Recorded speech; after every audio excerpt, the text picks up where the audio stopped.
welcome to Mike Herbert's and PlayFavorites.com, and quite an unusual video. I normally make videos to teach people how to play songs, but in this video I'm going to teach you how to change the strings on your guitar, and something that we as guitarists probably should do more often than we do. Certainly the guitar always sounds a lot nicer when it's got some new strings on. What we've got here is all the equipment you'll need, the basic equipment you'll need. This thing here, I played the guitar for years before I figured out what this thing was and how useful it would be. And it's a string winder, and it does several things. We can actually wind the machine heads of the strings, but also we have a little section there that we can use for prizing out the pegs at the other end of the guitar. So a very handy little piece of equipment there. A set of pitch pipes most people will recognise. Clearly we'll need some strings. We have some sets of strings there. Strings come in various gauges, and not everyone seems to know that. I do get asked questions about buying strings. These are extra light, which I can use on my very lightweight acoustic guitar here. But I can also use on electric guitar. And when I first started to play, I used to use these medium strings. They give a much better sound if you're just strumming. So for picking instrumentals, the extra light strings I prefer. And also either a pair of snips or a pair of pliers, so that we can take off those nasty, dangerous ends of the strings. So the first thing we need to do is get rid of the old strings, and that's where this little baby comes in handy, because if we look at the business end of the guitar, we have a set of string pegs, and these can be quite awkward to remove, and I've seen people damage guitars quite badly trying to prise these things out. Well, in fact, we have a handy little peg prizer here. That little nick there just fits neatly under the shoulder of the peg and allows us to very easily just prise it out. What we of course must do is make sure that we've taken the tension off the string before we do that. Otherwise we'll have pegs and strings and eyes being removed. So we use the string winder to remove the pegs there. If we move back to this end of the guitar here, the idea when we replace a string is to fasten it at the peg end and then get some string through the machine head and then put the tension onto it.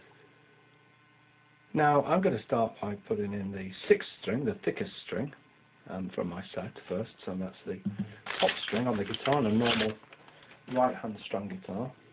So when I look at my strings, I should be able to by eye gauge them fairly easily, which is the thickest and all the way down to the thinnest gauge. So here's my string, and we see the end here has an eyelet, and the strings looped around it and then twisted along the string.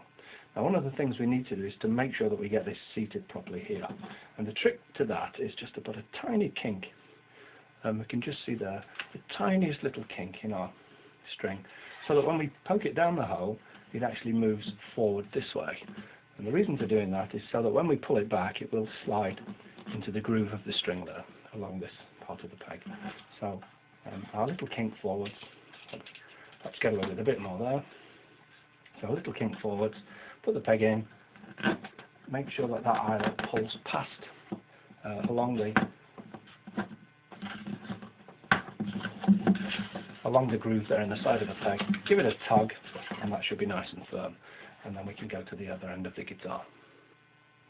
So having fastened our string at the bridge of the guitar with the peg, we then bring it along the neck of the guitar, over the little groove there on the 6th string, and we pass the string through our machine head. Now the best way to set your machine heads up is to have the hole running laterally across the guitar.